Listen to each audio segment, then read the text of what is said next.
Assalomu alaykum, hurmatli obunachilar. Bugungi adresimiz Besharif tumani, Yakabsutga olib kelib o'rnatdik. Darvozani razmeriga keladigan bo'lsak, bo'yiga 3.30, eniga 3 metr razmerda bo'ldi. Eshigimiz holati, eshigimiz ochilishi, buni unga balandligi 3.30 razmerda bo'ldi. Eshigimiz ham stoykalarimizga keladigan bo'lsak, unga 5, 2 lik stenada bo'ldi.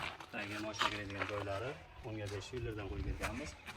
Islarimiz 1.3lik chiroyli qilib qayta fasonda tayyorlab berdik. Bu tag qismlariga 1.8 dan alohida chiroyli qilib tayyorlab berdik. Ochilish holatlarini bir ko'rpasda to'yga ochilib ochilgan holatlari to'yga taklanib ochiladigan yangicha dizayndagi darvozalarimiz.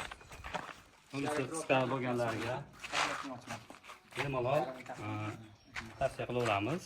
Xonadonimiz mana shu kirish joyi juda qisqa ekan, asli darvozadan tayyorlab berdik. Ochilib bekilishlari ham juda ham yengil, qulay.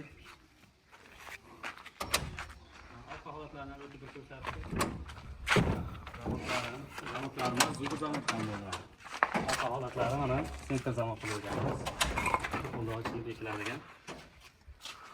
Hurmatli obunachilar, kimga shunaqangi darvozalar qiziq bo'ladigan bo'lsa, bemalol murojaat qilaverasizlar.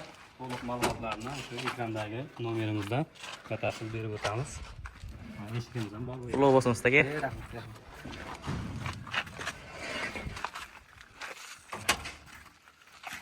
Sog' bo'lasizlar, salomat bo'lasizlar.